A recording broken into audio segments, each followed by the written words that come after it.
Broadcasting live from the Business RadioX studios in Atlanta, Georgia, it's time for Atlanta Business Radio. Brought to you by OnPay. Built in Atlanta, OnPay is the top-rated payroll and HR software anywhere. Get 1 month free at onpay.com. Now, here's your host. Lee Cantor here, another episode of Atlanta Business Radio, and this is going to be a good one. And we couldn't be doing this work without the support of our sponsor, OnPay. So please support them so we can continue to share these stories. Today on Atlanta Business Radio, we have Jonathan Brimer, and he is with Select Shades. Welcome, Jonathan. Hey, thank you. Thanks for having me. Well, before we get too far into things, tell us about Select Shades. How are you serving folks? Well, we're about to start serving folks again in a little bit more of our typical way. We have 2 retail locations, brick-and-mortar retail sunglass stores in Atlanta, one in Inman Park on Highland Avenue in the Inman Quarter development, kind of near Barcelona and Bar Taco and several of the popular restaurants around there. And then we have another one at Battery Atlanta, just down from the Brain Stadium. And we're about to reopen after establishing our new protocols for hygiene and cleanliness. And we're extremely excited to begin seeing customers again and selling them sunglasses and getting them ready for the summer. Now, how'd you get into the sunglass business? Very randomly. It's really interesting how I ended up in this. I had always wanted to be an entrepreneur, but wasn't sure what that niche looked like. And so my path out of Florida State, where I graduated with a hospitality degree, led me to Marriott for 12 years, where I worked in a variety of roles in operations and sales and marketing with Marriott. And through some of the relationships and friendships that I made during that time with Marriott, along with the great training I received from that organization, I was able to transfer over and work with a friend of mine's husband, who at that time worked for a more of a regional chain of sunglass stores, about 25 locations. They brought me on to really ramp up and develop a corporate gifting program using sunglasses that would work with companies and organizations that wanted to do something really special for their top performers or maybe their VIP clients at meetings and events, primarily at meetings and events, or it could be at a holiday party, anything like that, where we could go on to their site or at their event and set up a little pop-up sunglass gifting experience with a bunch of different brands and have someone that really knows sunglasses help people try on, and then that would be a gift to those recipients, whomever they were trying to reward. And so my experience in the hotel industry lended itself well to developing that side of the business that they wanted to really get ramped up. But about a year and a half into that, after leaving Marriott and coming into a smaller organization to ramp up this corporate gifting side, that company was sold to Sunglass Hut, a much larger global company, obviously. And so my friend's husband, who got me into this, and I decided to just start out on our own from scratch. And we needed the retail stores in order to continue doing the corporate gifting. The two work in tandem with each other. And so we started in late 2015, early 2016, charting our course to figure out where are we going to open a retail store. No one knows who we are in the Atlanta retail commercial community. And so we began working with a broker to figure out where we were going to land. And our first lease was actually signed with Battery Atlanta, but of course it wouldn't come online for another couple of years. And then so our first actual location opened in Inman Park in March of 2017. So now how do you... kind of a random path. Yeah. Well, how do you differentiate yourself from kind of the mega competitor?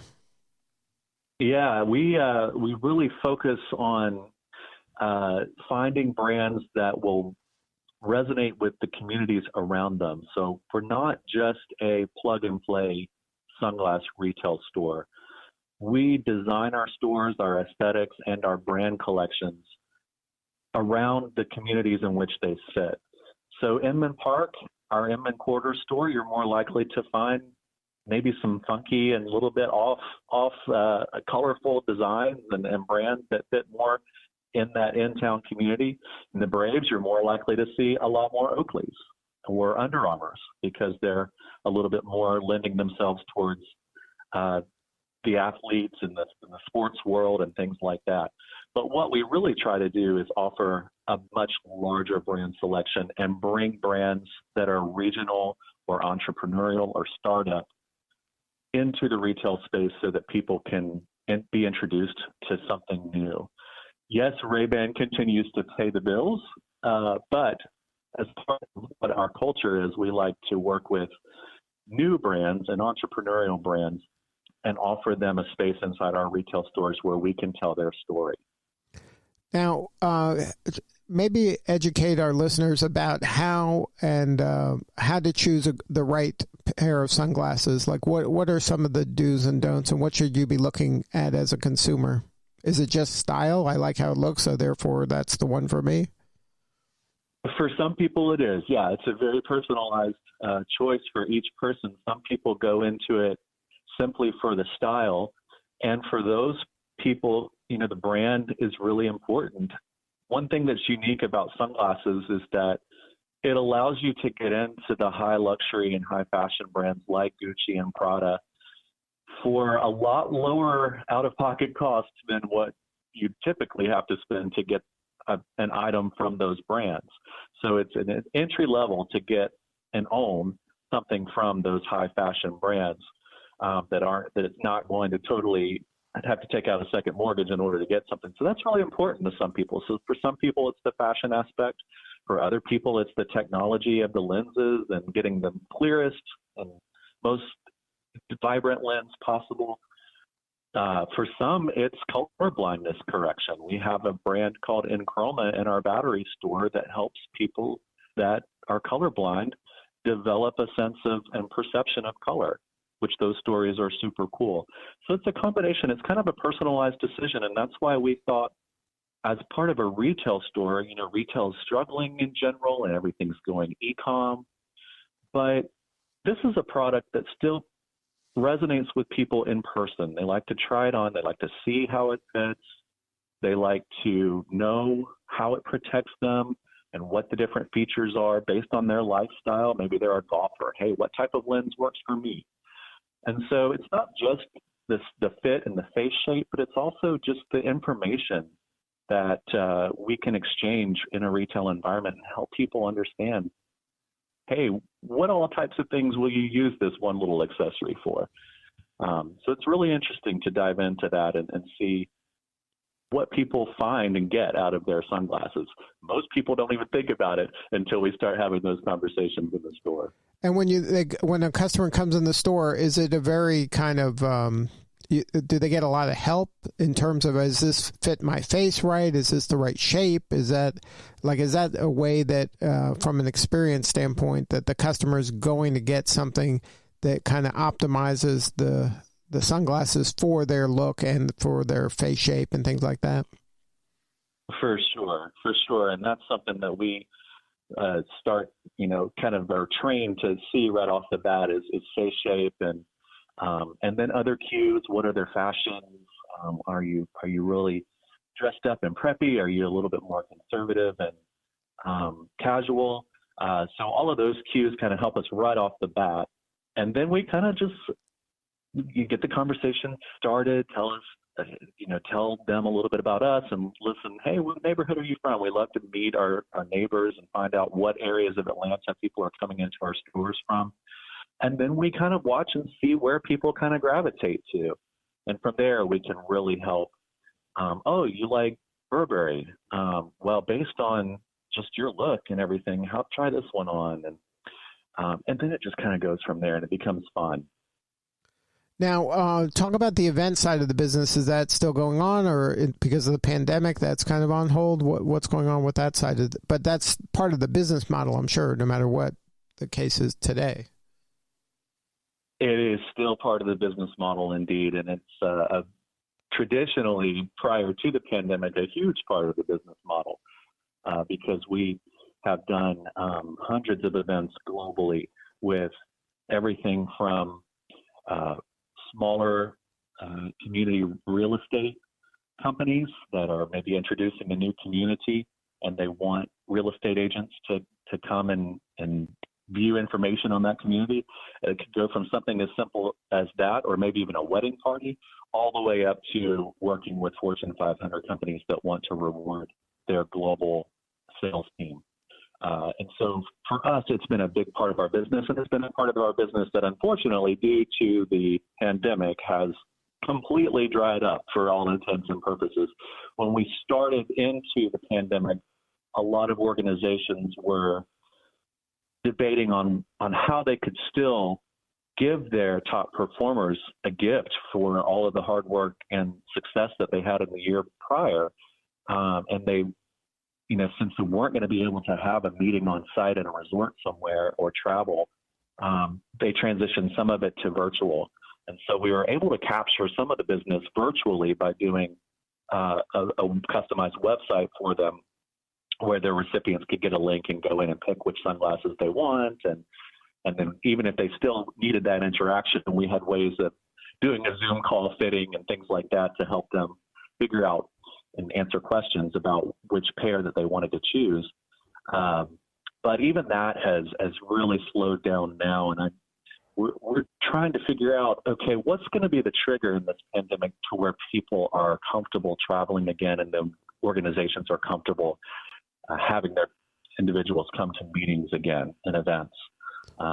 Not quite sure what the answer to that is. Hopefully it's a treatment and that we're not waiting solely on a vaccine. I hope if we get a good treatment in place, and I hope that stimulates the travel industry and the events industry again, because we need that, not just us as a business, but just all of us. We need to be able to meet and organize and be rewarded for the jobs that we do. Right. We also pivoted towards offering blue light lenses. Since so many people are at home, these are just clear lenses that protect your eyes from the blue lights coming off of your devices and screens. Yeah, we are social creatures, so as soon as we can get back together, I'm sure we're going to be all over that. Now, talk about some of the things right now. Georgia obviously is allowing businesses to operate. Right now, are you open officially yet? And if so, what are some of the kind of the protocols now regarding safety? Yeah, we're rolling out 4 out of our 5 stores are reopening. I've only referred to 2 stores here in Atlanta. We do have 3 other stores, one in Commerce, Georgia, one in Gainesville, Florida, and one in Fort Worth, Texas. We are opening 4 out of the 5 stores to test and see and make sure that our protocols, the customers respond to them and that they feel comfortable. We've obviously had some ramp up time for our staff to make sure that they're comfortable and that they know how to communicate our new protocols. Our protocols are such things as mandatory masks for our associates and really encouraging and asking our customers to wear them as well. We will provide them if they don't have one. They'll have to have hand sanitizer used before they'll come in.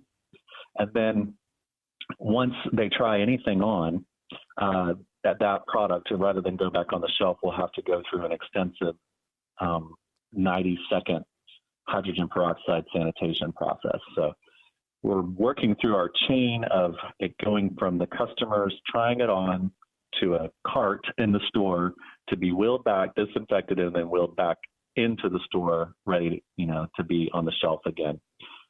All of that, of course, in addition to disinfecting our shelving and our surfaces and all of that sort of thing. So I actually had listened to an episode with the organization that does the cleaning, Pure Maintenance of Georgia, that does that two-step cleaning process, and I've contacted them because I think that would be good for our store, just to make sure that we're getting every nook and cranny and every inch of the store sterilized.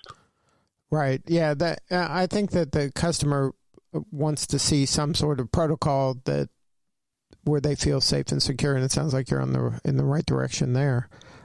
So right now, is there traffic coming in? Are people getting out and about? What are you seeing out there in the wild right now?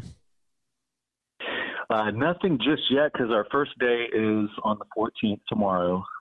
So we will be reopening and seeing how that first weekend goes. But at one of our stores, we tested curbside delivery. And so folks would go on to a limited website, limited only in the sense that it didn't have everything available that was in the store, but we put our best sellers on there. And people could go on and choose 3 that they wanted to try on, schedule a time, pull up to the parking space in front of our store. This was in our Commerce, Georgia location.